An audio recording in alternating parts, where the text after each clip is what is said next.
महाराष्ट्र प्रदेश के औरंगाबाद जिले का एक जगह लगती है संभाजीनगर। यहाँ का रहने वाला अभिजीत दिप्के नाम का एक लड़का जो कि साल 2024 में इंडिया से अमेरिका जा रहा था बोस्टन यूनिवर्सिटी में पढ़ाई करने के लिए। जब वो जा रहा था घर से तो उसकी माँ थोड़ी भावुक हो जाती है, रोने लगती है। रोते हुए कहती है, बेटा जब तू यहाँ से अमेरिका चला जाएगा तो मैं यहाँ बिल्कुल अकेली रह जाऊंगी, अकेली परेशान हो जाऊंगी। तब माँ ने अपने बेटे को भावुक होकर विदा किया। करीब 2 साल के बाद बेटा अपनी माँ से फ़ोन करके कहता है कि माँ मैं वापस लौट कर आ रहा हूँ। जैसे ही माँ ने ये बात सुनी, माँ डर जाती है, सहम जाती है, रोने लगती है। रोते हुए कहती है कि बेटा तू इंडिया वापस मत आना। अगर तू इंडिया वापस आएगा तो देख लेना तुझे पुलिस गिरफ्तार कर लेगी। गिरफ्तार करने के बाद तुझे जेल भेज देगी। न जाने कितने एलिगेशन तेरे ऊपर लगा दिए जाएंगे और तू उन एलिगेशन की सफाई देता देता परेशान हो जाएगा। तभी बेटा अपनी माँ से कहता है कि माँ डरने की ज़रूरत नहीं है। तू ही नहीं, बहन भी नहीं, मैं भी नहीं, हम जैसे न जाने कितने लाखों करोड़ों लोग हैं जो इस वक्त डरे हुए हैं। मुझे आना ही पड़ेगा। बेटा आ जाता है और ये बात कहता है दिल्ली के जंतर मंतर पर। इस बात को कहते हुए कोई वीडियो रिकॉर्ड करता है। वीडियो रिकॉर्ड करने के बाद सोशल मीडिया के अलग अलग प्लेटफॉर्म पर डाल देता है। तो ये बहुत ज़्यादा वायरल होना शुरू हो जाता है। उनको डर था, मुझे अपने घर पर आने से उनको डर लग रहा था। ये डर मेरी माँ का अकेले का डर नहीं है। इस देश में जो भी बच्चा, जो भी स्टूडेंट, जो भी युवा पॉलिटिक्स के ऊपर बोलेगा, इस सरकार के खिलाफ बोलेगा, उस पर उसकी माँ को डर लगता है कि मेरे बेटे को ये कहीं अंदर ना डाल दे। कब तक हम ऐसे डर में जिएंगे? एक बार इनको बता दो, हम इनकी डर की राजनीति से अब नहीं डरने वाले। नहीं डरेंगे, नहीं डरेंगे। आदाब, नमस्कार, सत श्री अकाल। मैं उस्मान सैफी। कॉकरोच जनता पार्टी के 2 करोड़ से ज़्यादा फॉलोवर होते हैं और 2 करोड़ से ज़्यादा फॉलोवर पर एक ही मैसेज दिया जा रहा था और मैसेज था कि 6 जून 2026 की सुबह को दिल्ली के एयरपोर्ट पर पहुंचना है। वहां से पैदल मार्च करते हुए सीधा संसद मार्ग पुलिस स्टेशन पहुंचेंगे और पुलिस स्टेशन में जाने के बाद वहां से अनुमति लेंगे, परमिशन लेंगे कि हम शांतिपूर्वक धरना प्रदर्शन करना चाहते हैं। और उसके बाद फिर यहाँ से जो पूरा हुजूम होगा तो उस हुजूम पहुंच जाएगा सीधा जंतर मंतर के मैदान पर। वहां जाकर धरना प्रदर्शन करेंगे। जैसे ही ये कॉकरोच जनता पार्टी के संस्थापक होते हैं अभिजीत दिप्के ने इस बात का ऐलान किया। ऐलान करने के बाद उन्होंने एक टाइम दिया था और टाइम देने के बाद उन्होंने जैसे जैसे बात कही थी वैसे वैसे उनके इंतज़ार में, चाहे पुलिस प्रशासन हो या फिर मीडिया हो, सभी इंतज़ार में लग जाते हैं और जुट जाते हैं। जैसा उन्होंने कहा था उससे कहीं ज़्यादा संख्या में पुलिस वाले भी तैनात हो जाते हैं। सुरक्षा व्यवस्था मुस्तैद कर दी जाती है और शुरुआत में ये डर लग रहा था कि कहीं उनकी गिरफ्तारी ना हो जाए।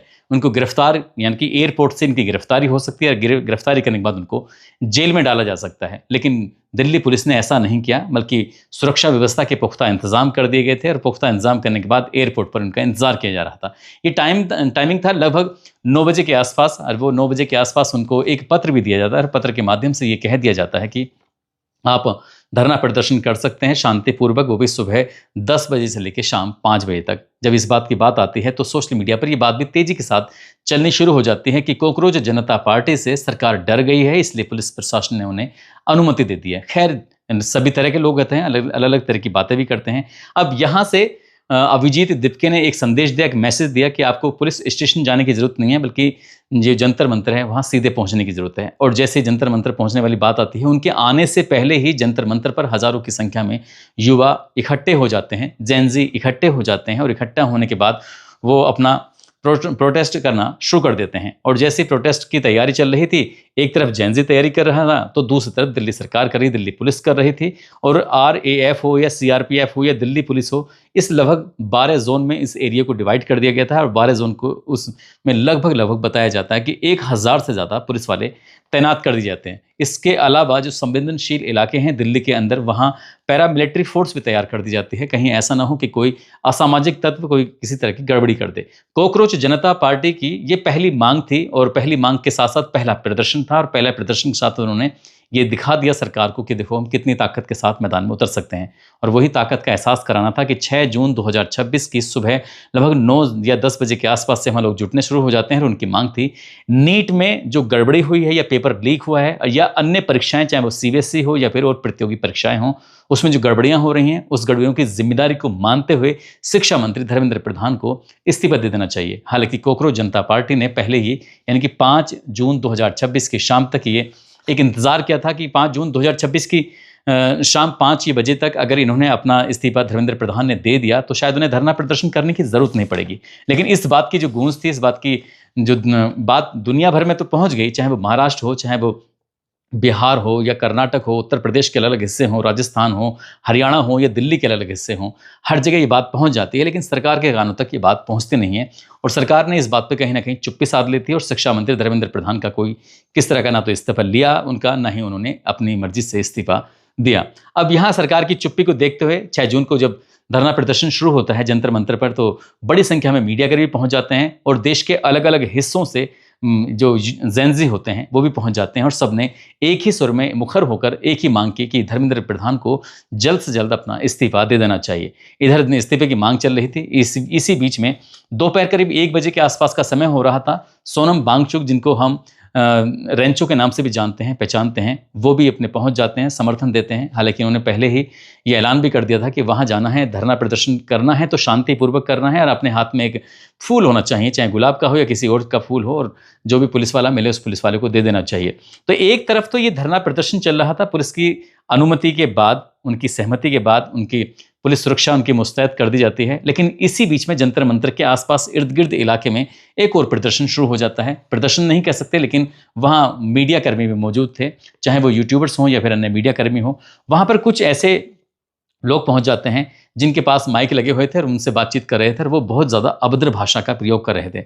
अभद्र भाषा कुछ ऐसी, कुछ गाली गलौज के साथ साथ वो यहाँ कि हम पहले से ही लट्ठों पर तेल लगा कर आए हैं और तेल लगाने का मकसद यही है कि जो भी यहाँ पर इस तरह की बातें करेगा तो हम उसे मारेंगे, पीटेंगे।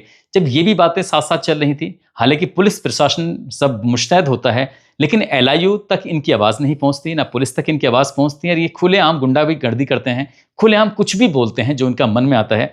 और हालांकि एक तरफ ये कहा जा रहा था कि बिना अनुमति के यहाँ नहीं आ सकते, लेकिन इस तरह की बातें, भाषा का इस्तेमाल करने वालों को न जाने क्यों सरकार की तरफ से कोई मौन समर्थन है या मौखिक समर्थन है या गोपनीय समर्थन है, वो क्या समर्थन है क्या नहीं।